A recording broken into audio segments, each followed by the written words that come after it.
Could I ask you to slowly find yourself a seat so we can start? It's nice to see familiar faces and some unfamiliar faces. No, no, that's, I'm not sure. No, equally nice, both nice.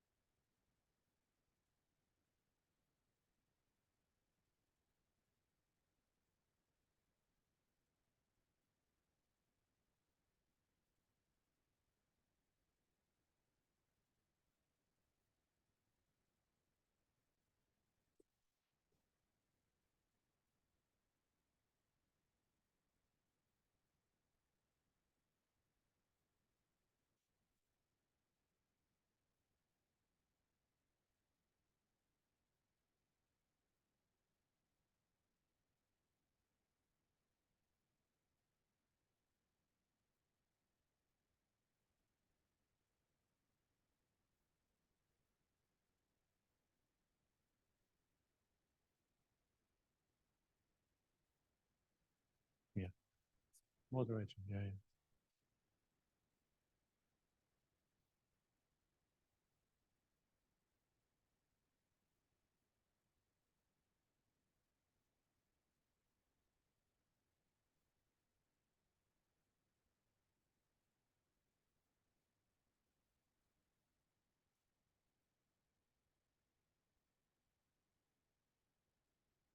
Okay, I think we're ready to go.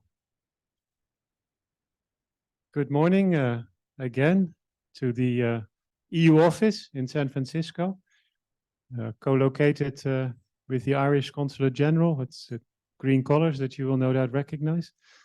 Been a great experience. I see Michal, he's over there, the Consul General of Ireland. So welcome to the EU office for, this is the 10th Brussels to the Bay. We organize these about once a month. The aim is to build bridges, to bring a bit of Brussels to the Bay Area, how we are working, what we are focusing on, kind of how we are shaping our policies, how we are addressing common challenges. And then we always invite, of course, also US experts, and then we try to learn as much as possible from each other, see where we converge, see where we diverge, and how we can best work together and learn from each other. So that's, again, the main aim of this morning. We're taking a little bit of a different angle this morning. We're actually focusing on energy, but linking it very closely to technology. So how can we facilitate, particularly with the help of technology, our energy transition, using clean energy, more renewables, energy mix. So that's like the theme of this morning, a common interest to both the EU and the US. And we are particularly honored to have with us an excellent panel this morning. And I would like to welcome particularly Ditte Juul Jørgensen, the Director General from the European Commission for Energy. She's been Director General for DG Energy since 2019 and one of the leading architects of the energy transition in Europe. And we're very fortunate to have her here and to listen to her insights this morning. And we have an excellent panel as well. We have an excellent moderator who kind of, I don't know how he did it, but he played the harmonica just without an harmonica. I just completely puzzled. Oh, you have an harmonica in your pocket. Oh, okay. Okay. I didn't see it. Must be very, very small. So Eric will moderate the session, and I mean, we'll kind of, it'd be more of a conversation rather than a set of speeches. And of course, there'll be opportunity for you to ask some questions and to get some answers. We also are joined by people online. So welcome to those who are joining us online. It's a hybrid session this morning, and it will also be registered. And so if you want to look it back after the event, you can. Eric, I'm going to hand over the floor to you to introduce the panel and to set the discussion going. I don't think you need a microphone. You're mic'd up. Okay, excellent. All right, I will play the harmonica if it gets super dull. and we need some entertainment. I think the panelists should just come up. Come on. My name is Eric Wessoff. Thank you for all coming. I'm the editorial director at Canary Media. We're a nonprofit media company that covers the energy transition, and we try to be less doom scrolling and maybe constructive about how people can change their lives and make positive impacts on the climate. We're a nonprofit, and so you can feel free to donate to us. You get that when you get me. Let's see. Also, it's a brilliantly multilingual audience, and I am an American and barely speak English. So, ik spreek geen Nederlands, mijn Deutsch is zeer slecht, je ne parle pas français. I can't even say I don't speak Danish in Danish. So, and we have three very smart panelists who have nothing in common with each other. And so you'll be getting a different viewpoint on the EU-US intersection in energy from three very different spots. Yeah, I hope that makes sense. And I'm going to forego doing the actual introductions. I might throw in some other stuff. Ditte Juul Jørgensen is the Director General for the European Commission. Bernadette Del Chiaro is the Executive Director of CALSA, the California Solar and Storage Association. And that's an industry trade group. She can tell you a little bit more about it, representing the California Solar and Storage.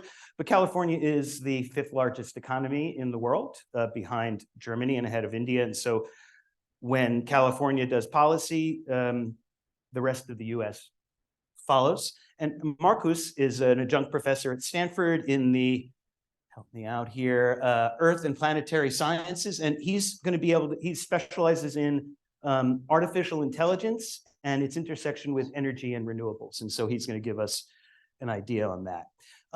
What we want to do is, I really will stop talking soon, I promise. What we want to do is, for the few Americans in the audience, we want to find out what's happening in the EU, and we want to let our EU friends know what we're doing in the US and lessons learned and cautionary tales of things that maybe other regions might avoid. So Ditte, just tell us a little, I've listened to your videos and I know you're at no shortage of words. So tell us briefly what the energy part of the European Commission is doing, and give us one piece of, I'd ask for good news, but there's not that much of that. But so tell us what you're doing, and then give us a random headline or piece of news that you'd like the audience to know about that's happening in energy. Okay? Great. And there's your mic. There's the microphone. Well, thank you very much, Eric, for the kind introduction. Very nice to be here with my co-panelists, and thank you to everyone who has joined this morning, and thank you to Gerard and team for setting up this event. I've really been looking forward to it. I come straight from meetings in Washington with the administration and Congress and think tanks, and great to be able to loop this part of the trip in as well, and meet you here. As you've said, California is a particular state and close to Europe, not geographically, but close to Europe in terms of the ambitions for energy transition and what we can do there. So the very brief version of European energy policy and what I'm working on, as Gerard said, I started this job in 2019, and that was really the beginning of the European Green Deal, which is our key priority. And the Green Deal has as its central objective to become climate neutral by 2050, starting with a 55% reduction of greenhouse gas emissions by 2030. Now, our energy use, our energy consumption, our energy production account for about 2/3 of our greenhouse gas emissions. And so the very obvious lesson, or the very obvious message from that, is we need to change our energy system fundamentally in order to become climate neutral and in order to lower our greenhouse gas emissions as quickly as possible. So that has been my main task since I started, and it remains my main task. We're doing it partly by regulation. We simply set ourselves targets for renewables, targets for energy efficiency. We set clear rules for how should these markets operate. We make sure we have a functioning electricity market so that we avoid blackouts and that we incentivize investments into renewables, into clean sources of energy. We make sure we have a grid that functions across the European Union, and that requires investments into infrastructure. So we have common infrastructure systems and rules for cross-border infrastructure in particular. And we have rules for the energy performance of buildings. And what we've done over these 4 years, and I could go on and on, but I won't. I will try not to go into too much detail. But what we've done over these last years as part of the European Green Deal really is to update and upgrade our policy framework so that we have the tools we need for the energy transition. Then the crisis happened. Russia invaded Ukraine in February 2022, and that brought a global energy crisis, the first genuinely global energy crisis. But despite the fact that it was global, it really had its epicenter in Europe because we were dependent on Russian natural gas for 45% of our gas consumption. That's a very, very high dependence on a single source. And so our response to that was Repower EU, which is about our energy security, but also about our security more broadly. But it's also about the Green Deal, because essentially the best response to our security challenge, to our energy security challenge that resulted from the Russian war, the best response is the green transition. So Repower EU builds on 3 pillars. The first is we need to reduce our consumption. That is the one factor we are completely in control of, is how much do we consume. So we put in place demand reduction requirements across the European Union. The second pillar is renewables, to accelerate the deployment of renewables, to scale up the deployment of renewables, and really further hike up these targets we've set ourselves for 2030. And we've had 2 record years in terms of deployment of renewables in 22 and 23.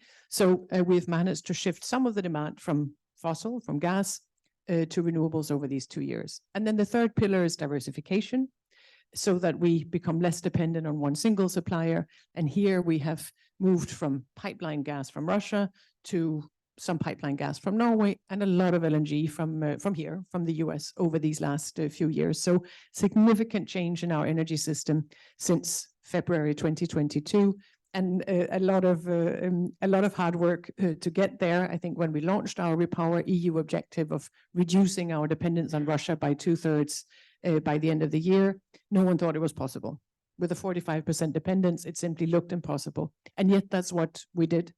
So it's been an interesting few years in energy policy. But the key message in the crisis handling and the security handling is it aligns with and supports the European Green Deal and the energy transition and our move to climate neutrality. So I think if there's one headline message here, it really is that energy security and climate security go hand in hand, that the transition and our energy security belong together. And the only way to be truly energy secure as a European Union is to accelerate the transition, have more renewables and be more energy efficient, make best use of the technologies that are out there for our energy system.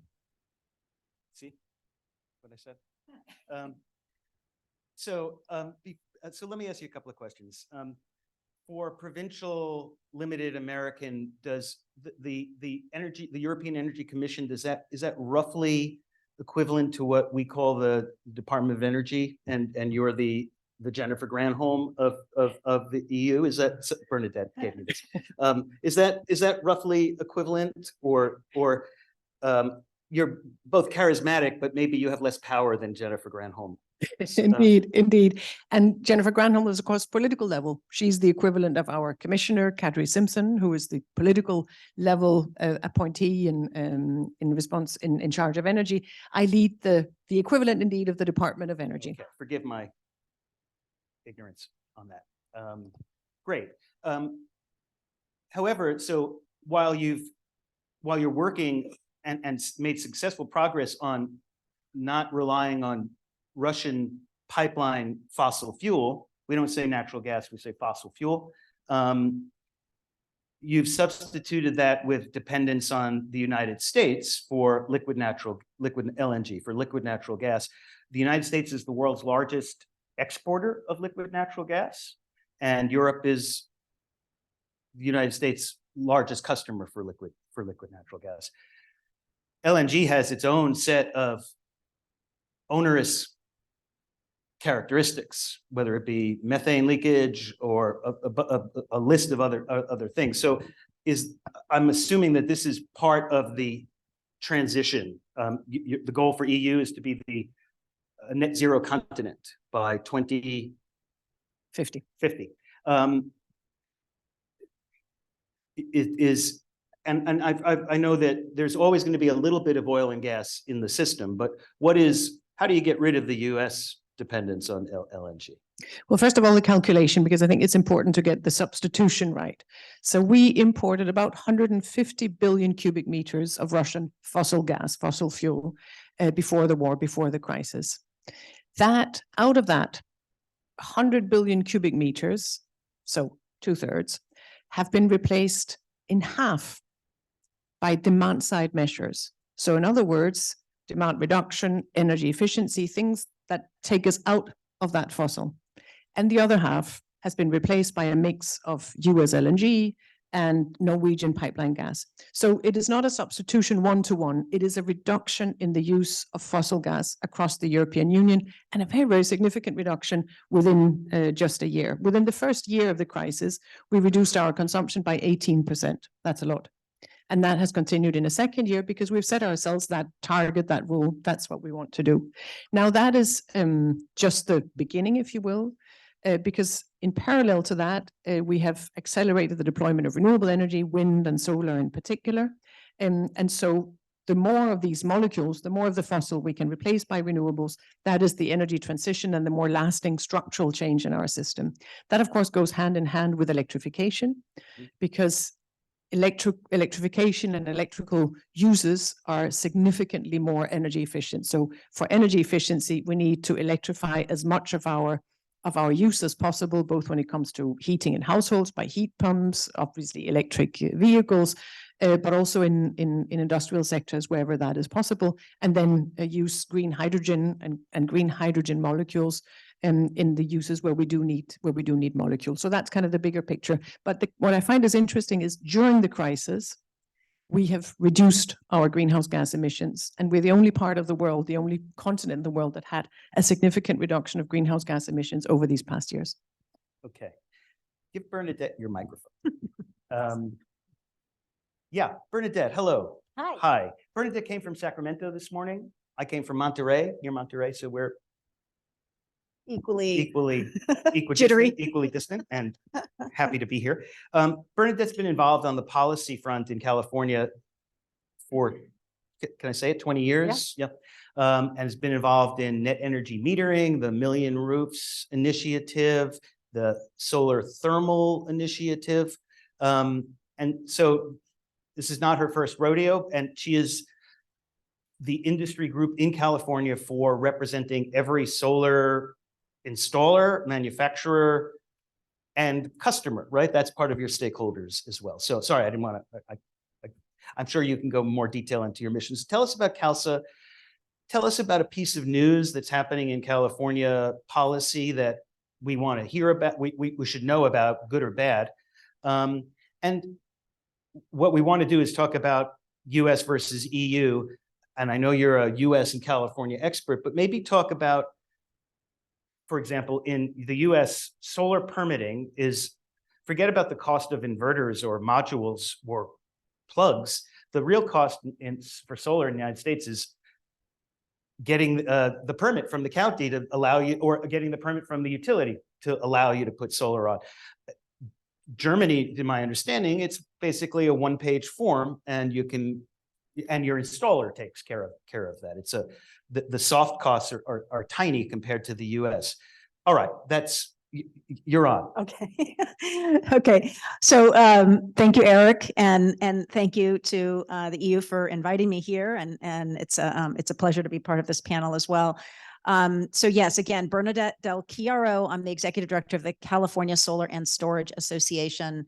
We are California's oldest and largest clean energy business group. We've been around for over 40 years and represent today over 750 companies that design, build, manufacture, finance, and install solar energy and energy storage systems for the consumer side of the meter. So California is blessed with two very robust solar markets. We have the utility scale market that are represented by other distinct trade associations, and then we have a very big distributed solar and storage market, and that represented by us.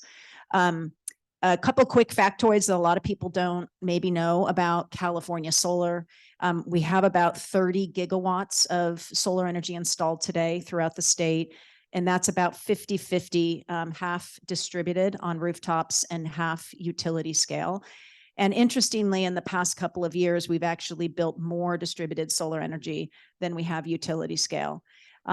That's not to say that one is more important than the other. It's actually to say the opposite. They're both incredibly important. And there does seem, I hear it repeated over and over, sort of this notion that the distributed side is sort of this nice little side dish, but the main meal is the utility scale. And that's just absolutely not true. The Department of Energy did a study a few years back mapping every roof in California. And this is back now 7 years ago. And they concluded that you could support 70 gigawatts of solar energy capacity just by making use of available rooftops. That's not to calculate ground mounted systems over parking lots or in brownfields or other areas. And it's not actually calculating the new construction that has already taken place since 2016 when they did the study. So the potential for distributed generation is quite huge. And obviously the appetite for California consumers is there, and it's unsated. I mean, this notion that we have come anywhere close to maxing out on the potential for consumers to host and embrace distributed solar energy and energy storage is just laughable. Where maybe 12% of state consumers have solar panels today. So really the sky is no limit, as I like to say. And one of my other kind of overarching phrases that I've attached myself to lately is that we are further from where we need to be than we are. California is very fond of comparing itself to other states and putting itself out there as a leader. And we are in many ways, but we're not necessarily where we need to be or anywhere close to it. And we're in the solar industry right now reeling from a very reckless decision that the administration has just put forward on net metering, which was hands down California's most powerful driver for deploying solar energy. And we just, it just hit the market in April. We have just started to account for its impacts on the market. We're about to publish the results. I'll give you a sneak preview. On the market side, on the sales side, we now have yet another month of data, Eric, to what I shared a few weeks ago at your event. Our sales are down 80% year over year from last summer. And last summer wasn't the huge spike that we saw as a result of the lead up to the end of the program. Last summer was a healthy summer, but it wasn't crazy. So we're 80% down. If you think about it, if you try to run a business and your growth months are 80% down, you're going to have a really tough winter. And we've been surveying our members that represent the bulk of this industry. And we're looking at upward of 17,000 job losses in the next couple of months. We're looking at 2/3 of our companies are going to face cash flow problems. A third of contractors are very concerned they're not going to make it through the winter. So this is a state that is supposed to be accelerating toward this clean energy transition.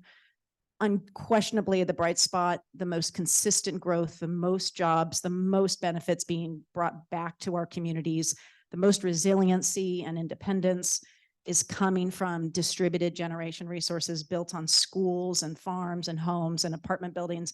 And the state just ripped the rug out from underneath it without a replacement strategy or replacement policy. There's not a widespread battery rebate program in California, for example, to drive the transition to energy storage that we all want. So we're pretty gobsmacked by where California went. And so it's hard for me to sit here and give this sunny, rosy picture of California leadership. I think our climate emissions are also not headed in the right direction. There's a whole bunch of things that we're not quite doing right. Although what we still have is a public and a consumer base that are hungry and eager to transition. So if we can get the public policy right, which I think it always comes down to that, we can get ourselves back on track. But right now we're kind of in a dark place, and it's not pretty. Sorry. Yeah. Go ahead, please. Well, I was going to talk about permitting, but because you asked me that question, but Well, so one of the questions I was suggested to ask was, how important is technology? You haven't heard a single thing about technology. That has nothing to do with silicon cadmium telluride or silicon carbide inverters. This is purely a policy issue, and it purely involves the PUC, the California Public Utility Commissions. The United States has 50, give or take, public utility commissions who all regulate their regulated utilities in their territory. What is the CUP? What is this? If you look at your press releases, they are your nemesis in your life. They are always the one that you are lobbying against. Who are they really representing? Are they representing Sacramento politicians? Are they representing the 3 large IOUs in California? Or are they representing, what's going on? well, from our perspective, California has a bit of a problem in our energy system in that we have a strong monopoly on electricity, and there isn't a whole lot of competition. And as a result of that, many, many years of this strong monopoly, you do end up having this thing called regulatory capture, where the regulatory agencies aren't really doing their job of reining in the monopolies and getting them to go in the direction that society needs them to go in. And so what we see is just sort of undue influence of PG&E, which is one of the largest utilities in the United States. And then the other 3 as well are quite significant in size. And you have a very lopsided conversation in which the public's voice and frankly, the sort of rank and file legislator voice is not heard. There's not really a platform for it at these agencies. So that's essentially what is happening. And consumers are trying to vote with their pocketbooks, but they're only going to go so far. If you make something cost twice as much for half the value, you're going to see an 80% slowdown in the market.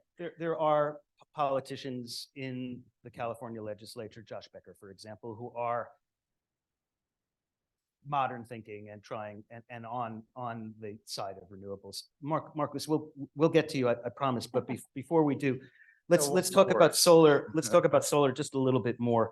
The United States, solar is getting cheaper and cheaper every year, but not in the United States. Maybe so in the United States, but the United States has some of the highest solar panel and costs in the world. And the reason that is the case is, yes, tariffs. It's because we put tariffs on Chinese goods, and therefore our solar panels cost 25 cents per watt compared to Europe, to China getting it at 10 cents per watt or 12 cents per watt. We've always, the United States government has tended to use a stick to discourage Chinese imports. We have started using a carrot with the IRA, the Inflation Reduction Act. But nevertheless, the impact is that we have expensive solar panels and expensive solar.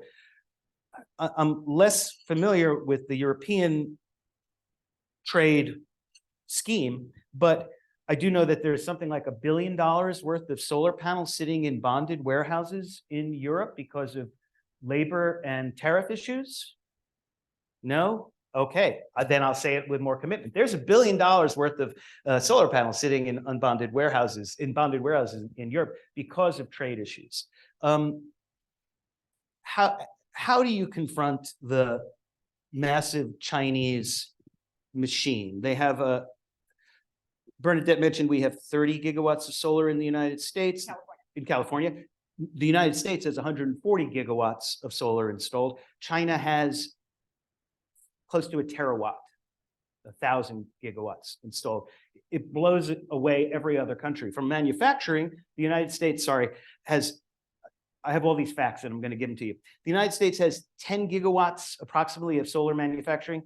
China has 600 gigawatts of solar manufacturing. We're not even a rounding error in terms.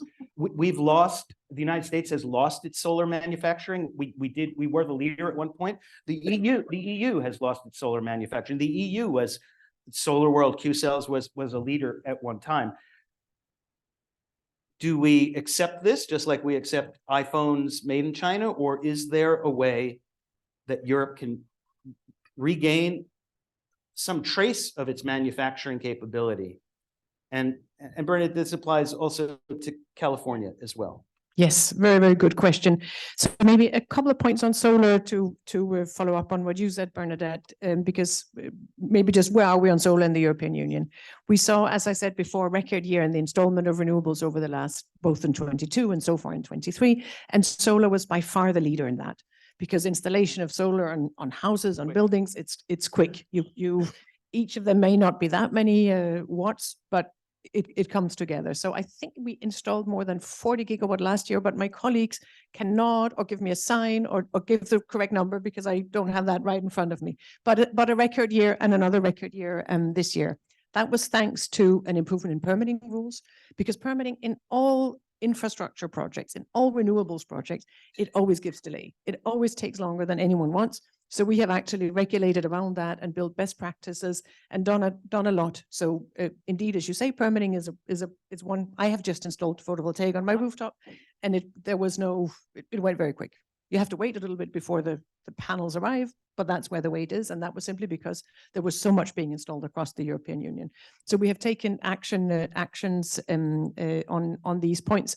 And that has had real effect on photovoltaic. And again, the photovoltaic on rooftops also makes it easier and better for you to install heat pumps, which is by far the most efficient heating system. And so it does go together also on the demand side.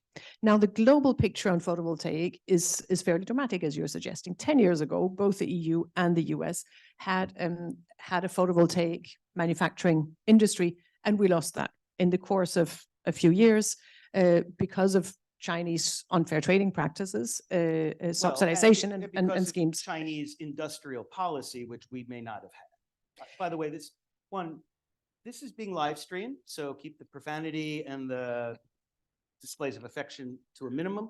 Also, I know that there's a lot of diplomats and government officials in the audience. I'm not a diplomat and I'm a journalist, so we'll see how that goes. Anyway, go ahead. Yes, sorry. I'll continue. So we import significant photovoltaic capacity from China. And by the way, in addition to the very significant concentration on the manufacturing side, there's also the concentration on the critical minerals, the raw materials that go into it. So we do have a concern around competitiveness and manufacturing in all of the green technologies. Photovoltaic is a good example because of what happened just about a decade ago. So where are we here now? In Europe, we have actually invested in manufacturing in Europe, really looking at what are the value-added products where that makes sense. It doesn't make sense to go into basic photovoltaic manufacturing. We would not be competitive. But just earlier this year, I visited a completely new factory that was built in Sicily and Italy with support from the European Innovation Fund to manufacture photovoltaic panels. And you have projects like this across the European Union. It's still at fairly small scale compared to the manufacturing capacity of China, but it is happening, really looking at what is the value added, what is the technology where we can be competitive in Europe. In addition to that, we've put in place or made a proposal for a net zero industrial strategy. We've put in place a policy framework for our net zero industries to facilitate, incentivize, and help the re-establishment and the build out, the expansion of green technology and net zero technology across the European Union. So that legislative act is in the making now, together with a critical raw materials act that addresses that other concern in relation to green technologies. And all of that, of course, comes on top of the regulatory framework that's the European Green Deal, everything under that, as well as our recovery facility that was set up after COVID, where at least a third of funds will have to go into the green transition, into green technology. So there's quite a lot happening, and we see interesting results from that already. But we, of course, continue and are aware of the risks. If I may turn briefly from solar to wind, because that is another important renewable source. What we've seen in the wind industry, and that is in the European Union, but I think you're seeing similar challenges in the US, is that despite the fact that we have very ambitious targets for the establishment of offshore and onshore wind, and despite the fact that we see record deployment, it is the sector is challenged. And some of the challenges you see in the wind sector now are similar to some of the challenges we saw in the solar sector a decade ago. So we're taking action to make sure that the wind industry, the wind manufacturing, does not go the way of the solar manufacturing. And we have therefore just put in place a wind power action plan, really to look at how do we best design, how do we best organize the market, how do we design the auctions, how do we make sure that there's clear planning, predictable planning, how do we make sure that the investment framework is conducive to investment so that we get the scaling up of wind in addition to the scaling up of solar that we have as well. Thank you. Okay, we have hydrogen to talk about and other things, but Markus, let's stop spectating here. Let's bring you into this conversation. Servus, Scott, hello. Good morning. Markus is an adjunct professor at the Dewar School at Stanford, and his area of expertise these days is in the intersection of artificial intelligence and energy and renewables. As a cynic, to me, I hear artificial intelligence and I think, oh, it's just fancy software. You're going to tell me why it's just not fancy software, okay? Tough questions on a Tuesday morning from a journalist. Thanks for having me. So I'm very interested in the scaling renewable energy projects. And for example, in copper, I recently read that they need to go from 25 megatons to 50 megatons. Or if you want to scale carbon capture and sequestration, then we need to go from some single-digit megatons to gigaton level to make an influence. So those are like, very different technologies, but what they have in common is actually very complex decision making, and that's actually where we come in. We make advanced decision making with AI. And just to give you a perspective, because you said like software and why cannot humans do that?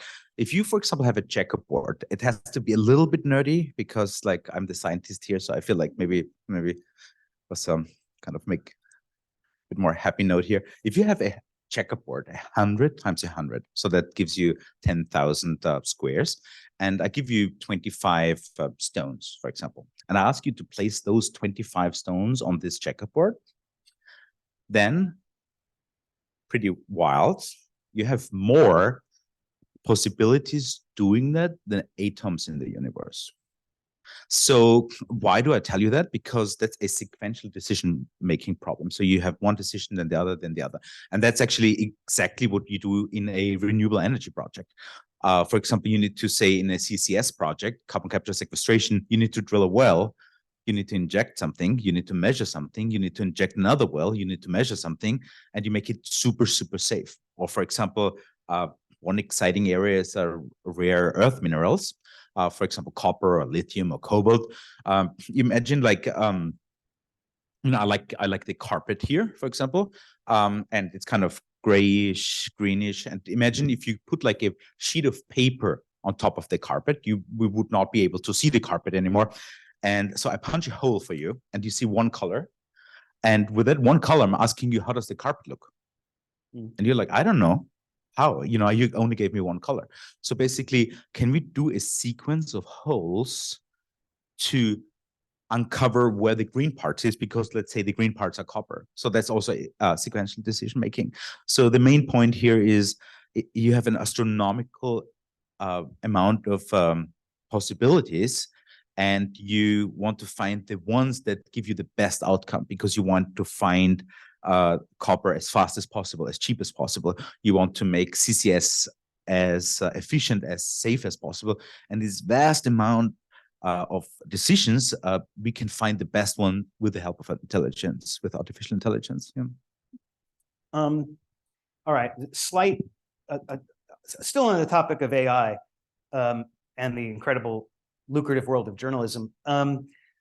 We sent out some questions for an interview. I sent out some questions just on an interview. I wasn't able to speak to the person on the phone, so I sent them out via email. And we got back some answers, which I read them, and then some of our editors read them, and we said, well, maybe they are not English speakers, and this is just the way they write, because English is the second language. And then we looked at it again, and that wasn't the problem. This was clearly somebody was feeding our questions into ChatGPT or some type of AI and spitting out the answers to us. And so I know it seems like a trivial type of thing, but we have to have a policy on AI. We have to verify that there's an actual human being. I'm gonna have to get them on Zoom because who knows, they can do it with speech recognition, right? So I have to actually verify that, you know, they have to hold a newspaper, like with the date on it, you know, like they were being kidnapped, you know? So there's a very simple example of the dangers of AI just in with the pen as the weapon. What are the possible pitfalls and flaws that, you know, I'm not talking about Skynet taking over the human race. I'm just, what are the dangers? I am talking about Skynet. Yeah. Arnold. Yes. So I thank you for that question, because I think that's super important. And I think AI safety, I mean, a couple of people in the community were dealing with that for a decade, but it came up recently with the hype of generative AI. But I think in our applications, it's super, super critical, because if you get the translation wrong, you know, then maybe some people make fun of you because you didn't write proper English. But if we drill the well at the wrong place and we inject CO2 near a fault and it leaks, that's a big problem. So in that respect, actually, and I, you know, maybe that's a unpopular opinion, but I think regulations are actually good, because if regulations require AI to be safe, that also gives space for innovation. And for example, that's what we do. For example, we always have a human in the loop. So we do not do any black box AI. Our AI systems always have a human in the loop, and they can evaluate if the decision is good or not. All right. So you gave the example of figuring out a well drilling strategy. Mm-hmm. Give me another example of AI in renewables. Mm-hmm. So my expertise is in anything subsurface. Also, are we drilling oil wells here, or are we drilling geothermal? Tell me we're drilling geothermal. Of course. Okay. Yes. I actually, you know, my background is in oil and gas, but I'm using this knowledge in the last maybe 7 years to get into renewables. Yeah. So my background was actually in hydrocarbons. Another example would be, and I'm actually trying to get into this now, is even to get it on a policy level. What kind of policies would you need to implement to move things towards, you know, A or B, or, you know, what? For example, I went to a talk recently, and I'm not doing research on that yet, but they, for example, had they told me that if you install solar panels, usually like more, you know, richer people install solar panels, and in the talk they said that if the utility cost gets divided by, you know, a lower number of people, then, you know, it could be more expensive for lower income people because utility cost has to be distributed. And I'm not an expert, I just went to this talk. But for example, that would be an amazing application for AI, because we could bake that into our AI. We could say, you know, make profit for the company, but also make sure that low income families don't suffer from higher energy prices, for example. So that would be, it's also a sequential decision problem. And yeah, that would be one of my future directions, actually, to apply that systems also to different domains. Yeah. Okay. Another example. Oh my God, we talked about very exciting. I was working with a student half a year ago, wind farm. So we designed a wind farm, and by just placing them smartly, we got 17% more net present value with the same number of windmills, which is amazing, because software doesn't cost anything, and you get like 20%, well, roughly 20% is the difference between a project that pencils out and it doesn't pencil out. Very good point. It's not even like getting more, it's maybe even kind of make it to break even. So that's very exciting, because with minimal investment, you can get quite a lot out of it. I'm very excited about that. You had something to say about AI? Yes, maybe just briefly on AI and renewable energy, as you asked about it. First of all, I think it's you very rightly point to some of the risks of AI and what do we need to be aware of. We're with our co-legislators in the European Union putting in place regulation on AI to limit the risks and address the risks, make sure we have a good monitoring and enforcement system. So that's the first point I wanted to make. Specifically on renewables and on the energy transition, AI can really help quite significantly. So some of the challenges, some of the biggest challenges with higher levels of renewables is for our grid system and the fact that we've got the intermittency of sun and wind. And that puts different challenges on our grid operators. And what AI can do there is to help measure and predict the patterns and what will be the energy generation, the electricity generation, and prepare the grids for that and make sure that there's a better allocation. Exactly. Similarly on the control, on the checks, on the repairs, you can save a lot by using AI to predict when a repair is needed. So you don't do a constant check, but you do a check when it's needed. And that is already deployed across the European Union. We've got examples in Germany, Portugal, really interesting examples of AI simply being used for those purposes. So I think as we develop our green energy systems and our green grids, including smart meters at home, we are going to need to make good use of AI for that, including at the consumer level. And that makes a real difference, again, in terms of lowering demand and being more efficient in the way we use the energy. Maybe we can replace the CPUC with ChatGPT and solve some of our problems. So Bernadette, I'm going to be non-diplomatic just a little bit. All right. You talked about the potential of residential solar and the sheer capacity of empty rooftops that we can be filling. I would suggest that putting solar panels on a $2 million California starter home, $3 million California starter home, without it being, I would say that is, that's the domain of wealthy people doing performative virtue signaling. If you're not, it does not help society. It helps that, we can talk about that, but it does not directly help society. It helps that person lower their electric bills who may or may not need that. It's only when we start networking these roofs that it becomes a societal asset and not a private demonstration of one's wealth or wokeness. Yes.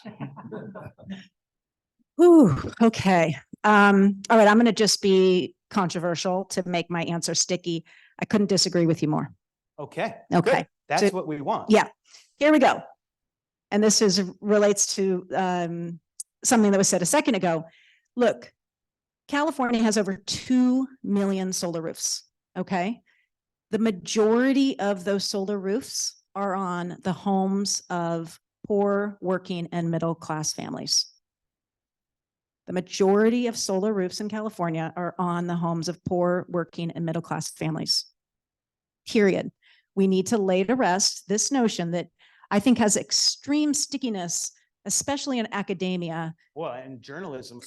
Perhaps, yes. Perhaps because if you live in Palo Alto and there's a lot of solar panels in Palo Alto. Exactly that's my data point. Get outside a little bit. You know, there are solar panels all over the state. There are 5 times more people with solar in Fresno, California than Frisco. Okay. This is not a limited market. If it was a limited market, I wouldn't have 750 companies. Fresno does have like the leading penetration in California, right? It is Fresno and not San Leandro or and a per capita. Per capita. Yes, Right. Yes. It's outside the high income earning coastal elites. It is absolutely Ben Paulus. If anybody knows him, he gave me this phrase at your event a few weeks ago, which I love, which is solar has become the middle class home improvement, the hot middle class home improvement project.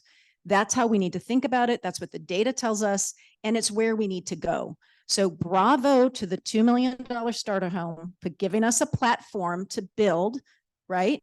But we have not been sitting around only building solar for the extreme wealthy. We have actually been moving it into mainstream, middle class, working class, and low income. And it's thanks to public policy and the fact that every Californian wants clean air. Every Californian wants a brighter future for their kids. And solar power captures the imagination more than really any other technology. Not that I want to get into a technology match, but Let's just acknowledge what it is and stop beating up on solar. This is our pathway in large part to the future. And so I just want to answer that question or that point, All right, and I hopefully stand- that I stand sticks. corrected and chastised. Nevertheless, how about the networked versus non-networked? I love that question. So I'm also going to be a little edgy here to have stickiness. Demand response, right? Energy efficiency. The value of those actions, those electrons not used, stays right there in the home or the commercial building, right? It doesn't get networked beyond. It is incredibly valuable to lower our energy use and consumption from a very constrained, a very under-invested in grid, especially as we electrify. We are about to double California's electricity consumption in a couple of years. And this is an intense doubling, like charging up your electric car. That's a lot of electrons that are flowing through some wires suddenly over the course of a couple of hours. We are in for a world of hurt if we don't equally prioritize lowering our use of that grid through efficiency, conservation, demand response, and distributed non-wire technologies. So whether or not they are networked, they are of incredible amount of value. However, A+ if we can get to the networking. And, I'll hand it to one other commission in California, California Energy Commission has been hearing us on this and have put in place kind of an open door to virtual power plants. Some of our members are being able to take advantage of it. This is this notion, if we could take those 2 million small rooftop solar panels and network them together, the batteries alone are 1 gigawatt worth of energy installed today. 1 gigawatt of energy is hanging on garage walls in California. It's the largest battery in the world. So if we could network those together, we could plug the gap on our blackouts. Largest battery in the world are the batteries that are in EVs, if we could get them. Oh, that's a good point. Well, and it takes us all to a whole new level, right? We haven't even begun to explore the ability to bring your EV and pipe it to your home and back and forth. So there's so much potential. And again, I hope those $2 million home people have 2 Teslas in the driveway, not just one. And I hope they have 6 Tesla Powerwalls on the garage, because we're going to learn from them and they're going to create the market, and then we're going to expand it to everybody We're going else. to need transformers. Well, fewer if we actually self-generate. All right, we're gonna shift gears. Markus, you've lived and worked in the EU, and you've lived and worked in California, and you're at one of the United States' entrepreneurial hubs at Stanford.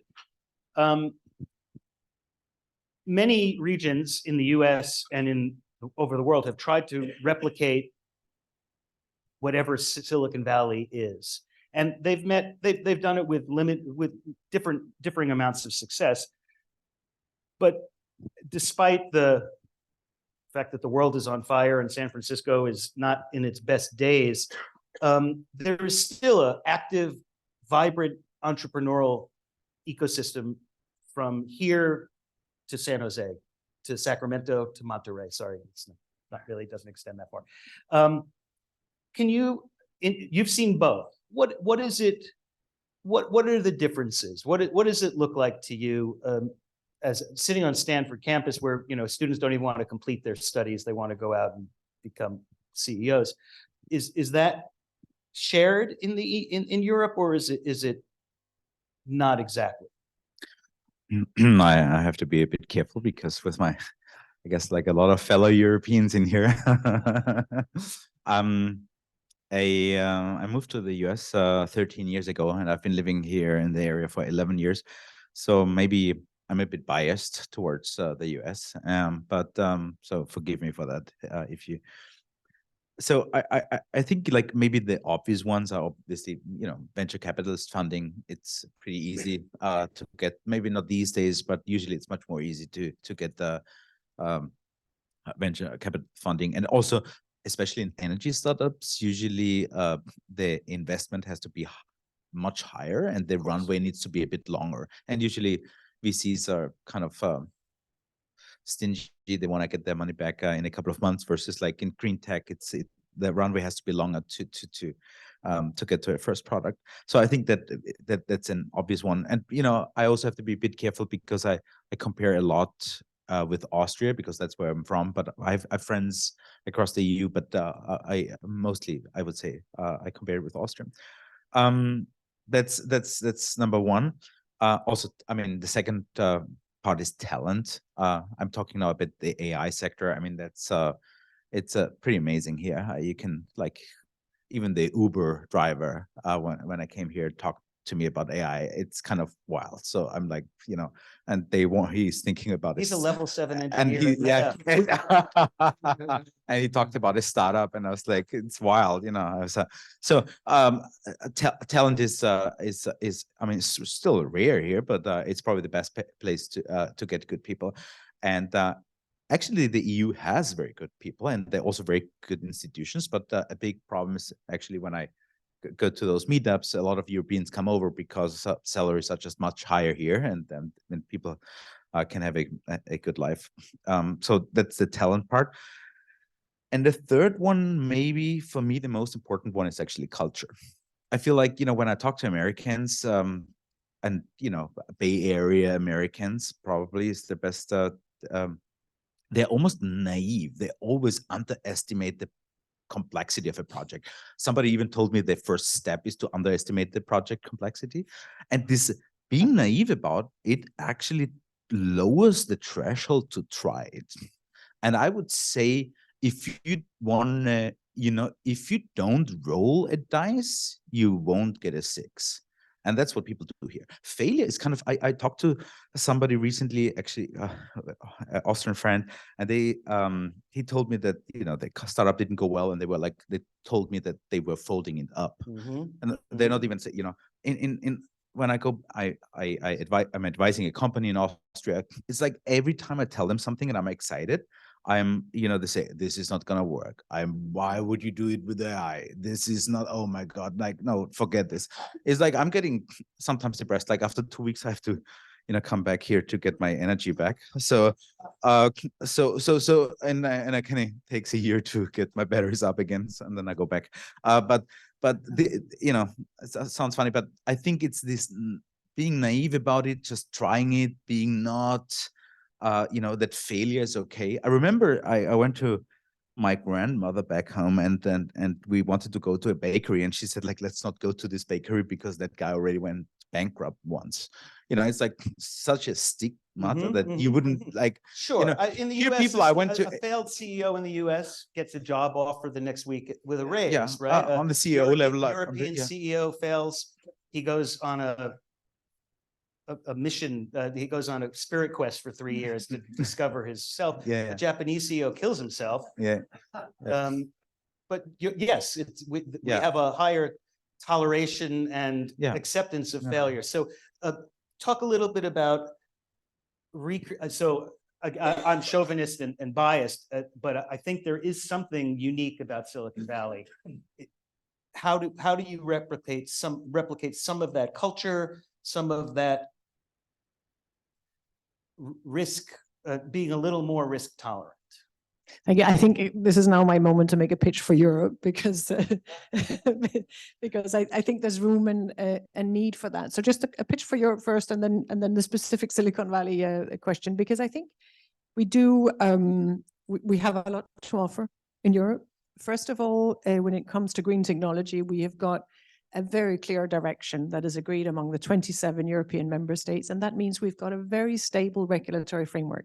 Nobody's going to turn around tomorrow or next year and question climate neutrality, increased renewables, energy efficiency, investments into green. So that stable regulatory framework where you know what you're operating in is very, very attractive for innovation, for companies, for investors. And that's the first point I would make. Rogue right-wing maniacs can just reverse what you're doing like they could do in the United States.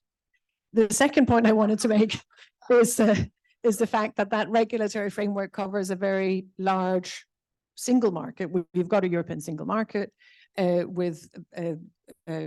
we are the most important trade and investment partner of the US, and that single market is highly developed. If you look at energy, we are more interconnected across the European Union than the federal states here. We have an interconnected grid that covers the 27 member states plus neighboring countries, and that interconnected grid means that we are highly energy secure. We don't have blackouts.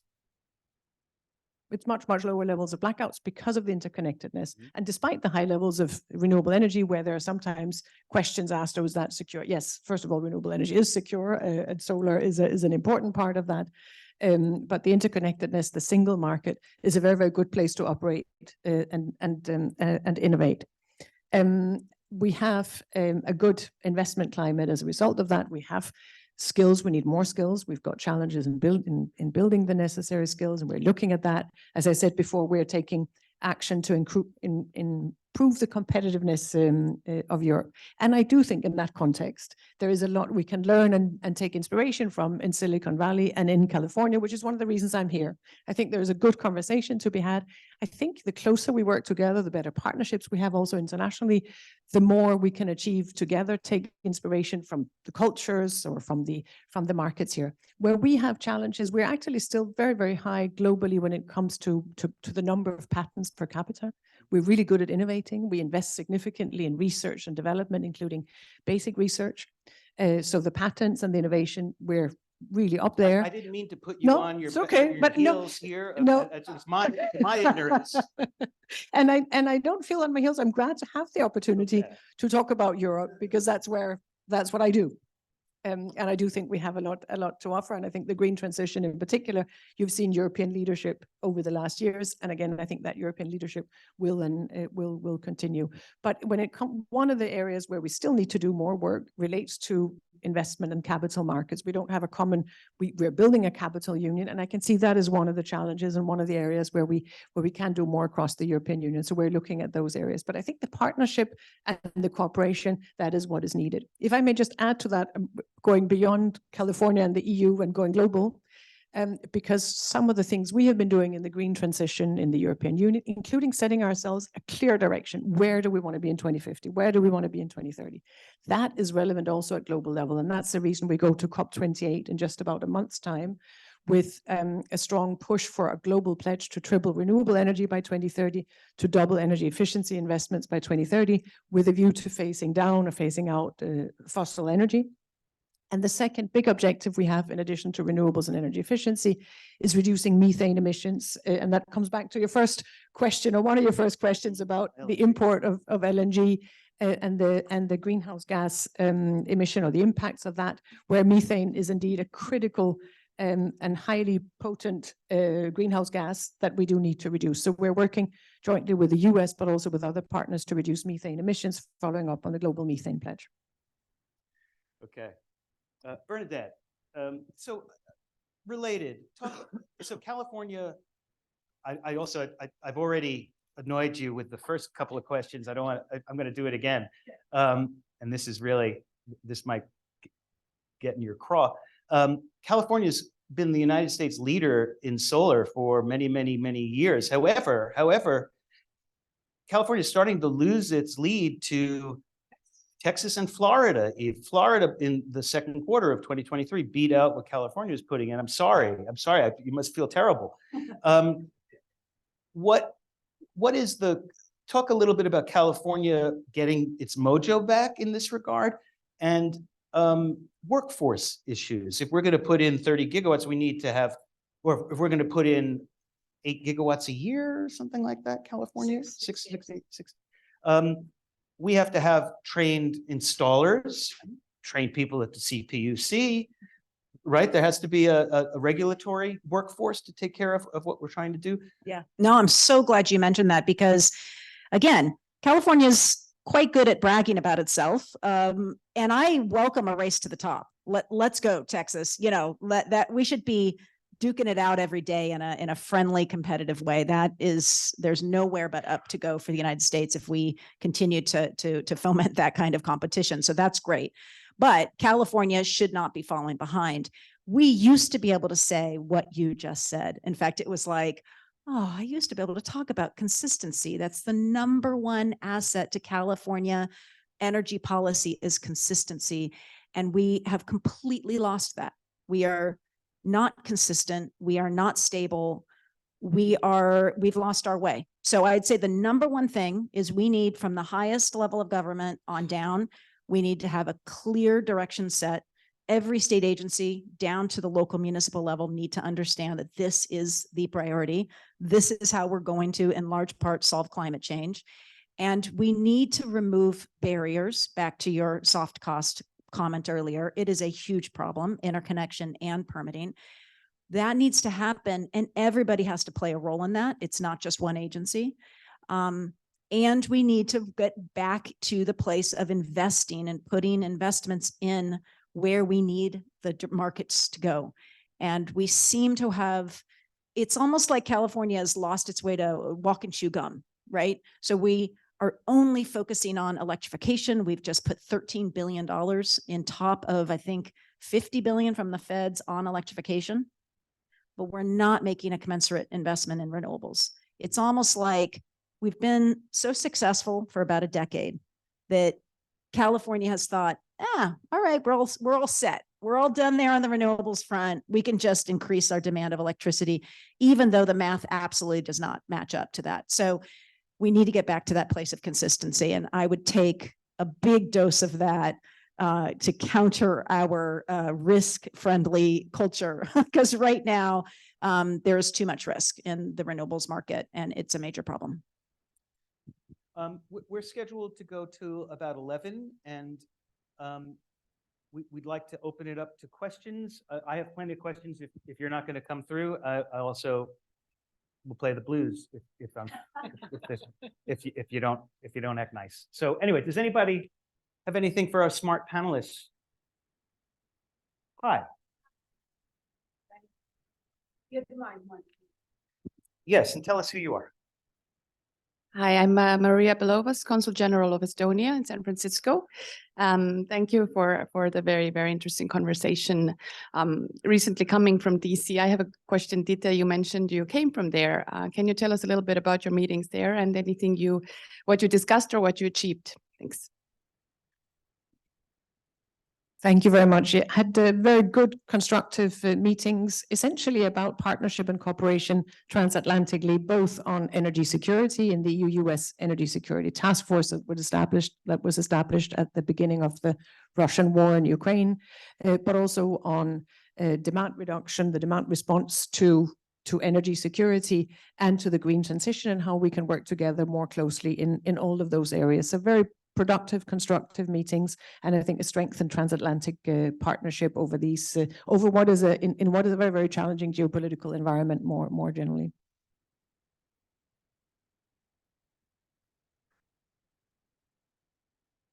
Thank you, Sergio Strozzi, Consul General of Italy, San Francisco. When I got here, one thing which surprised me, and we've been talking about this in Europe, but we combined energy consumption saving with diversification, differentiation of sources of energies, going to renewables more and more. But what surprised me a little bit is the lack of, at least what it seems to be, policies regarding energy consumption saving in California, at least. I don't know about the rest of US. Is there, I have a question for our American panelists. Is there a policy and for energy saving in households and houses? Thank you.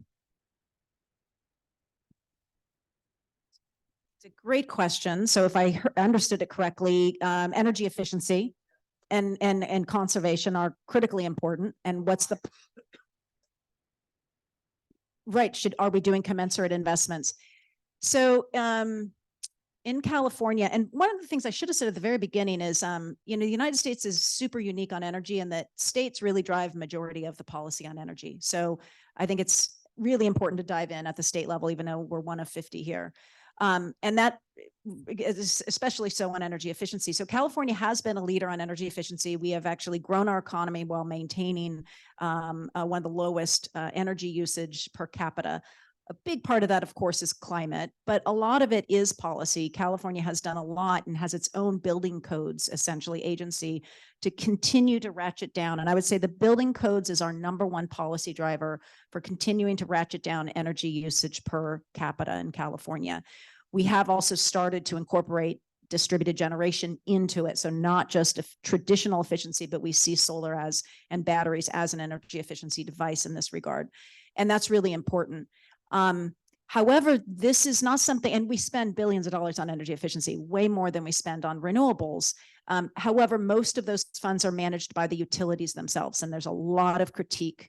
If you get in deep into the California energy community, there's a tremendous amount of critique about how those funds are used and whether they're really spent in the right way.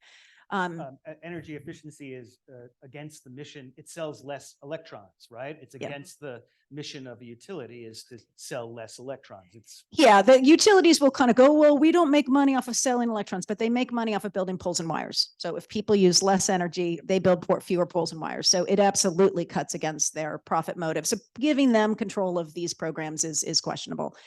There's a policy that actually Senator Becker and Assemblymember Berman, both representing the Stanford area, just published yesterday about high fixed charges. So I don't know what the state is in Europe on high fixed charges, but in the United States, monthly fixed charges levied for a consumer, on a residential consumer, are around $10 to $11 a month. That's the average. California right now is considering $30 a month or more. The utilities have put on the table $50 to $70. What this will do is completely gut the economics of efficiency and conservation, not to mention solar. It'll also really, really penalize people who live in apartments, who use less electricity than average. They're going to see their bills go up. And then high energy users, the big giant homes with jacuzzis and what have you, are going to see their bills go down. So hugely hot debated topic right now in California. But once again, getting back to consistency, the fact that this is even on the table and being considered by the PUC really brings into question our consistency in California on sticking with our tried and true clean energy. It should be use less first, then what you use should be clean. And we kind of have lost sight of that in California. Hi. You're going to need a microphone unless you want to project. It's not about projecting.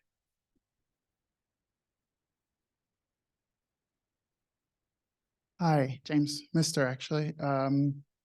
Thank you for speaking. I had a question, one about California and also about the EU, and I can say that, who I am. So I represent the state of Bavaria, so Germany's largest state here in the US, West, have an East Coast office too. Yeah, I was speaking earlier this year with Kerstin Jorna, who is the EU Director General for Industry and Innovation or Entrepreneurship. And she came with a percentage of 2 to 3% of a lot of the EU's sort of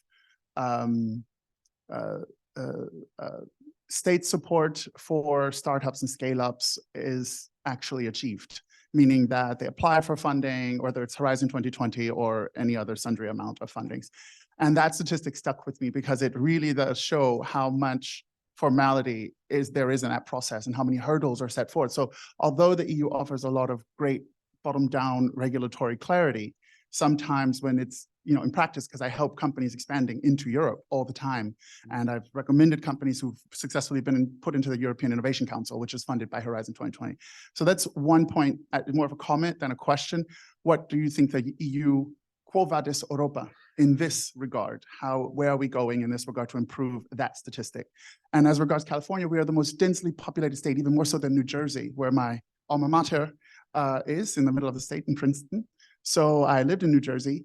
That's the #2 most densely populated state. So if California is so densely populated, I am an apartment dweller. I am not going to get an electric vehicle this coming, spring because I can't charge it whenever. So I'm just going to get a combustion car. That's related to also trying to be renewable. I don't have a roof to put solar on. I'm, an apartment dweller. What is your organization doing to help those sorts of folks who can't transition? I spoke last week with the White House Climate Envoy Office on climate change AI. I'm speaking all the time on climate change, and that's it's sad that I can't get an electric car because I won't be able to charge it reliably. So that's kind of two separate issues. Solve the multi-tenant building charging and solar issue, please.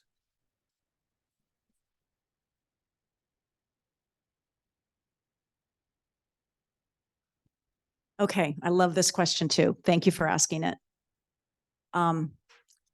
We actually can put solar panels on apartments. We are doing it right now around the state. Over 300,000 apartment buildings have solar on them, with the electrons and the benefits and the savings flowing directly to the tenants. It is a function of policy. If you have a roof and you have an electric meter and you have access to the sun, you can benefit from solar and also batteries if the public policy can get us through the hurdle, past the hurdles of both high upfront costs and then the difference between you don't own the building, but you do own your utility bill, right? So we got to get around those, but we can, and we have been literally on the docket for the PUC. I'm a broken record here, but next Thursday is a vote about whether or not to gut California's net metering program for multi-meter properties. And the PUC has proposed something that would be even more draconian than what they did to the single meter properties that we're reeling from that I mentioned at the top of the conversation. So we're just kind of out of control. It's like the beatings will continue until morale improves kind of moment. And it's just insane. So we absolutely need to solve that problem. We can solve that problem. And what goes hand in hand with solar is electrification. So what a lot of apartment buildings, as well as commercial properties, and I'm sure you guys are experiencing this in Europe, if you want commercial properties, whether it's an apartment building or, you know, a strip mall or whatever, if you want commercial property owners to invest in electrification, whether it's EV charging or a heat pump, make it financially attractive. Guess how you do that? You give them, you know, you make it possible for them to invest in solar, reduce their electricity consumption. They make that balance out. So they go and they can finance and they can pencil out the upfront cost of having EV chargers because they're saving money with the solar system. And maybe it comes out even, but they're doing the right thing for their tenants and for their community and what have you. Maybe they save a little. But asking tenants and other commercial properties to invest in electrification and just saddle their tenants with higher electricity bills is not really a viable solution. So this is, again, California. I was so happy to hear you say earlier that these two things go hand in hand. You know, heat pump deployment and distributed resources, they go together. California has gotten, again, itself in this place where it's only sort of thinking about one of these two technologies, and we're not combining them and thinking about what it really, the experience of the consumer, whether the consumer is the tenant or the property developer. It both matter in this equation, and we've lost sight of that. So Bernadette contends that, I have to do a fact check on this, that it's really a middle class and it's not just a rich person's solution. And there are biases against apartment dwellers and mixed multi-tenant houses and commercial. What's the situation? I don't know, it's probably not uniform across the many countries, but who buys solar in Europe and who should be buying solar? I think you're raising very good points. So let me tell you what we're doing to try to address also some of the social challenges of the social aspects. So first of all, we've got regulation requirements on energy performance of buildings, including on solar, but the energy efficiency of buildings. And that is linked with funds under the Recovery and Resilience Facility. It's for member states to make their national plans, but almost all member states have energy efficiency as part of those plans. And as part of the energy efficiency projects, you've got installation of homes or installation of photovoltaic for people who would not otherwise be able to afford it. So there is public financing, funding, and help to make that happen. Then the other thing we are addressing, in addition to the energy performance of buildings and that financing, is how does our electricity market function? How do we make it more interesting for everyone so that consumers benefit from the very low-cost renewables that are now part of our system? So we've just put forward earlier this year a proposal for changing that, and it includes rules that will make it easier to make energy communities. So even if you live in a building where you're unable to install photovoltaic, you can benefit from the green and lower cost energy from somewhere else in that energy community or somewhere else in that town. So that flexibility in the system, exactly. Yeah. And allowing consumers, for example, to have several meters and therefore benefit from several different suppliers, depending on what is the need. Is it for their electric car? Is it for their heat pump? Is it combined with the photovoltaic that's on their building or on the neighboring building? So really trying to organize our energy market, our electricity markets around a higher level of system integration, because for the green transition, for this to work, we need much more integrated energy systems. It's more complex. And that's why we're building that. AI. Exactly. We need AI for that as well. Could I just come back on Europe, because you also had a question about the business environment in Europe and some of the challenges you see there. And I think these are very, very good points that we need to continue to work on. It's not like we do something and then that's it. It is a continuous exercise to make sure that we have the best possible environment. And as you were saying, in addition to the clarity of direction and regulation, the regulatory certainty and predictability, there are the questions of how does it work day to day if you want to install a business. Part of that is being addressed in our Net Zero Industrial Act, which really tries to limit what are the permittings that are required, what are the authorizations that are required in green technology, so as to help increase investments, incentivize investments into these technologies. So a lot of that is being addressed, but we need to continue to do more, including, I think, cooperation between national governments across the European Union, because some governments have found really good ways of lowering permitting times. For example, Italy has significantly reduced permitting time for renewables. Let's look at how exactly did they do it, and are there things there that others can learn from? Any other questions?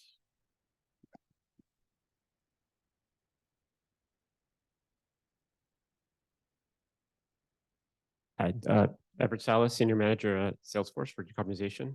Ditte, I had a question for you. One of the things you had mentioned early on was the reduction in consumption as one of the pillars for the Repower EU. So I was really curious about that because although we get more efficient, there's still an absolute increase in energy, right? And so people were talking about China as being a leader in solar, but they're also a leader in coal, right? And so can you talk a little bit, expand more? Did I hear you that was that an absolute reduction in energy consumption? And if so, was that a supply side curtailment or was that on the consumer? And if it's the consumer, how did you incentivize that behavior change?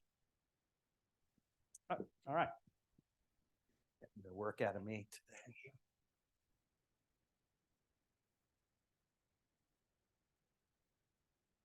Thank you. Very good question. A couple of points on that. So first of all, the demand reduction we've seen during the crisis was essentially starting from a soft campaign, energy savings campaign. We launched one jointly with the International Energy Agency because we knew we were going into a season with insufficient gas in our storage and a significantly lower supply. So to prepare for ourselves for that, the demand reduction was an important start, or was an important or necessary point, starting with a campaign and then putting in place an emergency regulation that required all member states to take measures to reduce demand. So it was a demand side response, and it was a combination of a reduction in demand for fossil gas.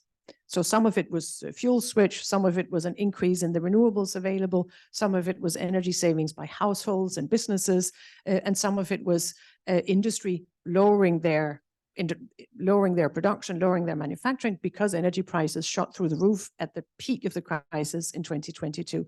So there were some good savings, some good energy efficiency, both short-term and more structural investments into energy efficiency. And then there's the saving that was simply a market response to very high prices, and where, of course, we need to make sure that we don't lower our competitiveness, that we don't lower our industrial output and our ability to continue to create the best possible surroundings for citizens, for inhabitants. And so there's a bit of both in that. But the energy efficiency side continues on that. Linked into your point about China indeed being a leader in absolute terms when it comes to renewables, but at the same time, as you say, also being a leader in coal and new coal power plants. So that is exactly the reason that for this global pledge for COP28, we need to have both renewable energy and energy efficiency. So we need to make sure that you triple renewable energy, but we also need to make sure that at the same time you lower consumption, because otherwise it will just be additional energy. It needs not to be additional energy, but rather a lower consumption in parallel to the cleaner, the greener energy made available on the supply side. I'll take it. There's something called the Jevons paradox. Anybody familiar with the Jevons paradox? It simply means as things get more efficient, people use more of the damn thing. So it's little counterintuitive. Hi, Julien Pastoury from EDF. Just one comment. You mentioned a lot EDF renewable. Renewable is great for the system, but we need dispatchable generation. You know that. You mentioned electrification, so we need nuclear. And here in the US, it's a tremendous moment for innovation in nuclear. So for Gen 3 plus Gen 4, hopefully we will keep Diablo Canyon in California, and we need Diablo Canyon as a nuclear power plant here in California to be sure that we will reach the balancing. So one very important thing is not renewable, it's net zero carbon by 2050. Net zero carbon. All right. We We only have 4 minutes, and I am your nuclear huckleberry, okay? I'm ready to take you on, but we don't have time to do that. I would say, right now, we're building 1 gigawatt of solar in the world every day, every day. We're building 0 gigawatts of nuclear in yes, the world. but look at Zero. look at the It CO2. takes 10 years, sorry, it takes 10 years to build a nuclear plant. We can build a gigawatt of solar every day. Nuclear is wonderful. Forget about the waste problem.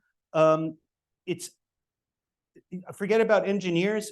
I want accountants to tell me to build nuclear. And there's not an accountant in the world who wants to build a nuclear plant. Oh, It's yes. a money-losing prospect.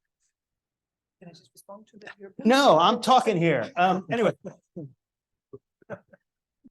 So just a brief response, because it is a very good point that we're also going to need stable, dispatchable, clean energy in addition to renewables. The reason that I haven't mentioned renewables is that within the European Union, the energy mix is national competence. Some member states have nuclear, others don't. But what we do have in common is we have a common target for renewable energy for 2030 and towards 2050, and we need more renewables and more energy efficiency to be climate neutral. We have done a forecast, we've done an analysis of how to be climate neutral by 2050, and indeed, as you're suggesting, in that analysis, we can see we also need nuclear And as all that of the clean, United States dispatchable. plants include nuclear as part of our net zero, without a doubt. Yeah. Almost every plant except for Mark Jacobson's requires nuclear.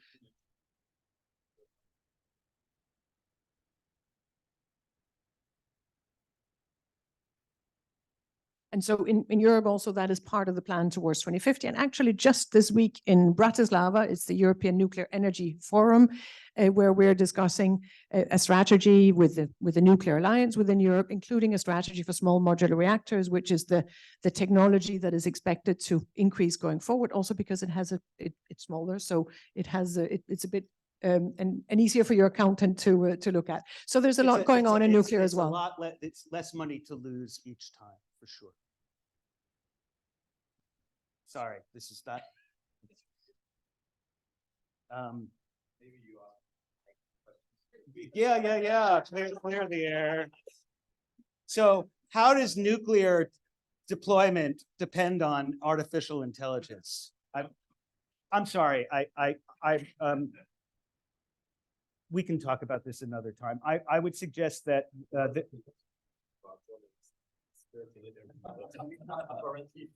I cover nuclear a lot, and yeah, we'll that's for the next one. Thank you. Sorry. Forgive me. One more question, please. All right, now we're getting the directorate of the European Commission to run the microphone around. Okay, thank you to the panelists. And I'm Alexander. I'm from New Zealand and Europe, and youth representative attending the APEC Multi-Stakeholder Forum. And a question for you, Markus, in regards to use of AI in policy making, because the topic of APEC is moving towards a just transition. Have you done any modeling on the impacts of including or excluding certain stakeholders in the policy-making decision?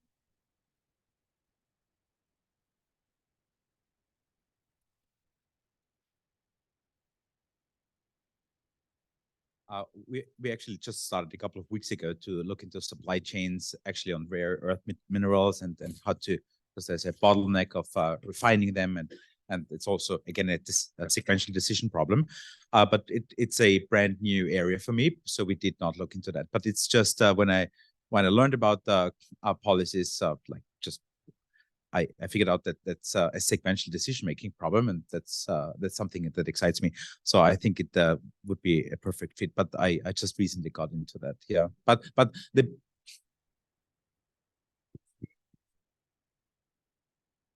oh, interesting. I'm not aware of that. Cool. Yeah. But it's just like to reiterate on that, there's just this vast number of possibilities, and it's just incomprehensible for a human to select the best one. And we just can try like, oh, what would happen if we increase this and decrease this? But there's like so many possibilities that only AI can kind of find the good sequence of actions to get to a certain reward. Yeah.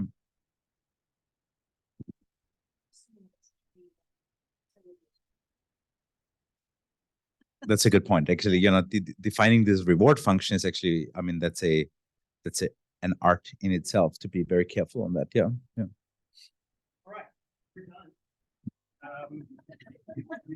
No closing statements? Sorry about that nuclear allergic reaction. I'm sorry. I apologize. Thanks to you for coming. Thanks to our great panelists. And thanks to our organizers for bringing us here. Thanks to you, Eric. I'm Joanna. I'm the deputy here in the EU office. I wanted to thank everyone for coming here. I wanted to thank Ditte for her presence here, Bernadette and Markus, and especially a big thanks to Eric for an amazing moderation. This was by far the funniest Brussels to debate. So stay tuned for the series continues. We will be coming up.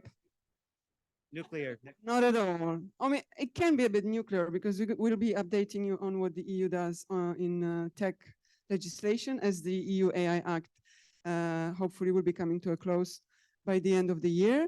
And we'll be back before the end of the year and in 2024. Thank you to everyone. Stay tuned and see you next time.